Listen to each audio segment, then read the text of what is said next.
Et j'ai reconnu le petit garçon que j'avais connu quand il était tout petit, quoi. Quelqu'un qui veut toujours faire le bien, qui est toujours le premier à vouloir aider, à se porter volontaire pour n'importe quelle action, mission, pour résoudre les problèmes de tout le monde.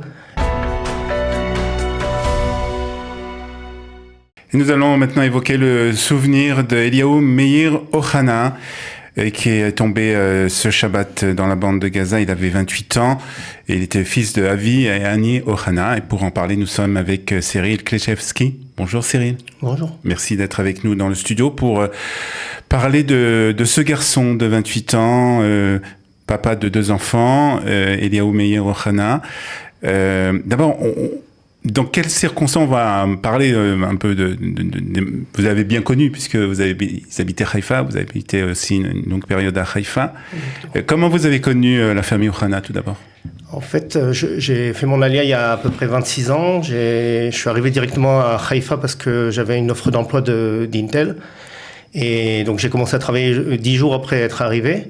Et 15 jours après ça, il y a eu un employé d'Intel des États-Unis qui était en voyage d'affaires, avec qui je parlais, et qui me dit « Mais tu connais l'autre Français qui travaille aussi dans le même service que toi ?» Je lui ai dit « Non, je le connais pas ». Donc il nous a mis en contact. En fait, on était à quelques mètres l'un de l'autre, et je l'avais pas encore rencontré. Donc c'est cet Américain-là qui nous a mis en contact. Et c'était Avi Ohana. Et c'est ça, Avi Ohana. Et depuis, en fait, est née une grande amitié, et même plus que ça. Voilà, donc en fait, vous êtes connus, vous habitiez tous les deux à Haïfa, vous vous invitiez mutuellement les Shabbatot. En fait, c'est lui qui m'invitait, parce que moi j'étais seul, et donc lui, il avait une famille, et c'est lui qui m'invitait à Shabbat chez eux. Et donc, vous avez connu à ce moment-là toute la famille? Exactement. À l'époque, ils avaient 4 enfants, et Eliaou, et c'était le dernier. Il avait 2 ans. Alors, quand vous avez connu Eliaou, c'est quoi? C'était un petit enfant, il avait 2 ans, 2-3 ans? Ouais, c'était un enfant, un petit. C'était le dernier de la famille, il avait 2 ans. Et ce qui était vraiment particulier chez cet enfant, j'ai jamais vu ça chez aucun autre enfant, c'est qu'il savait pas marcher, il savait que courir. Ah oui. Il courait d'un bout à l'autre de la maison constamment. Et j'étais épaté par ça, et ça m'a toujours marqué, et donc souvent quand je le rencontrais, je lui répétais ça, et il devait me trouver bizarre de répéter ça, mais c'était quelque chose qui était marquant, un enfant qui avait toujours besoin d'aller plus vite, de faire des choses, de bouger. Alors par la suite, vous avez aussi vous étiez en contact tout le temps avec Avi et Annie, et puis sur toute la famille bien entendu. Comment vous avez vu grandir Eliaou? Je l'ai vu grandir, surtout au début quand il était petit, donc je l'ai vu devenir de plus en plus grand, mais après les liens ils sont un peu distendus parce que je me suis marié, donc j'allais beaucoup moins souvent à Shabbat chez eux. Mais j'ai vu un enfant qui est devenu un homme, et qui ce que j'ai vu, c'était quelqu'un de vraiment très bon, une Neshama Tehora qui voulait toujours faire le bien, et je l'ai entendu aussi malheureusement lors des éloges. Complètement, j'ai reconnu le petit garçon que j'avais connu quand il était tout petit, quoi. Quelqu'un qui veut toujours faire le bien, qui est toujours le premier à vouloir aider, à se porter volontaire pour n'importe quelle action, mission, pour résoudre les problèmes de tout le monde. Et c'est une lourde perte. Il s'était marié pendant, je crois, la période du Corona. Exactement. Et il avait déjà 2 enfants, dont un petit bébé, je crois, de quelques mois. C'est ça. Donc il s'était marié à peu près il y a 3 ans, en plein Corona. Il avait décidé de se marier. Donc le Corona, c'est pas quelque chose qui allait l'empêcher de se marier. Donc il s'est marié avec un nombre restreint de personnes autour de lui.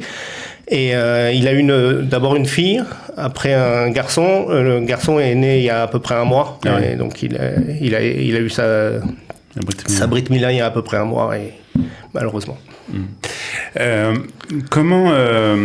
que vous avez envie de dire aujourd'hui à Avi et Annie, puisque vous les connaissez bien, et vous savez de quelle manière ils ont aussi éduqué leurs enfants dans le sionisme, dans le judaïsme, dans l'amour d'Eretz Israël? Qu'est-ce que vous avez envie de leur dire? C'est une perte impossible à surmonter. Perdre un enfant, il y a pas pire. Perdre un frère, moi je connais la perte d'un frère, parce que on était 4 frères, et j'ai perdu Mon frère, moi je suis le quatrième, le troisième, et je l'ai perdu quand j'avais 8 ans. C'est quelque chose impossible à surmonter. Donc je sais pas quoi leur dire, à part leur dire qu'on est avec eux, que moi je suis avec eux, que j'arrête pas de pleurer, que c'est une perte pour moi aussi, quoi. Comment vous vivez cette situation? On sait que vous avez on dit mise en place une certaine, on va dire, démarche politique, publique. Oui, alors j'ai monté un mouvement qui s'appelle Maspik, avec un point d'exclamation.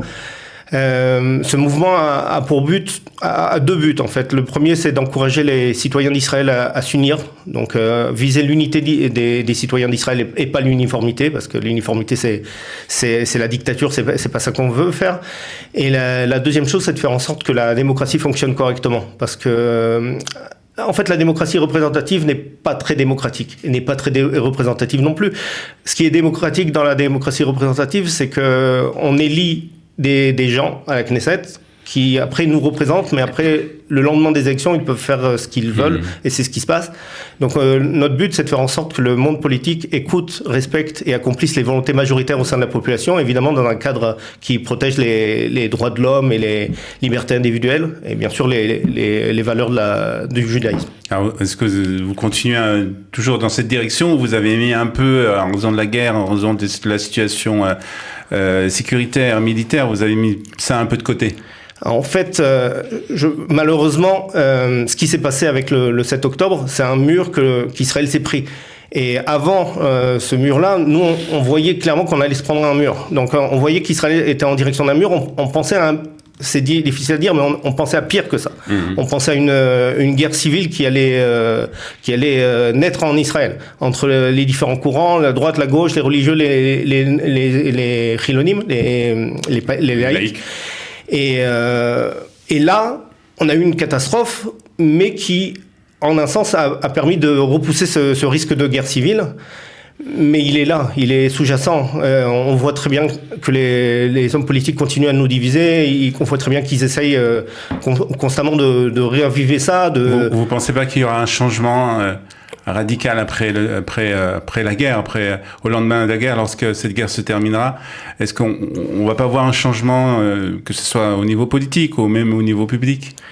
J'ai peur que non. En fait, au niveau des hommes politiques, j'ai pas du tout l'impression qu'ils voudront faire en sorte de soigner les blessures de la population qu'ils ont eux-mêmes générées. Les citoyens eux-mêmes, il y en a, je les rencontre, je les vois, il y en a qui se sont réveillés de cette situation, qui ont compris qu'il faut arrêter d'être divisé, que c'est le mal suprême, la division au sein de notre peuple. Et ceux-là, j'espère qu'ils resteront réveillés. Mais il y en a qui ne sont pas encore réveillés, c'est-à-dire qu'ils sont encore dans la division, qui veulent absolument leur côté et qui comprennent pas le point de vue adverse.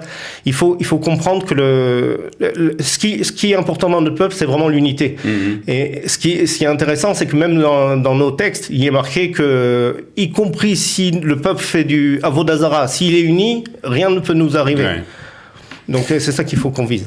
Donc c'est un peu, vous continuez dans cette direction. Bien sûr. Et le fait qu'aujourd'hui les politiciens, justement, comme vous dites, on n'a pas l'impression, enfin vous n'avez pas l'impression qu'ils changent vraiment de mentalité. Et le fait aussi que il n'est pas vraiment pris, tout le monde n'a pas vraiment pris les responsabilités. Vous trouvez aussi que là aussi c'est un problème?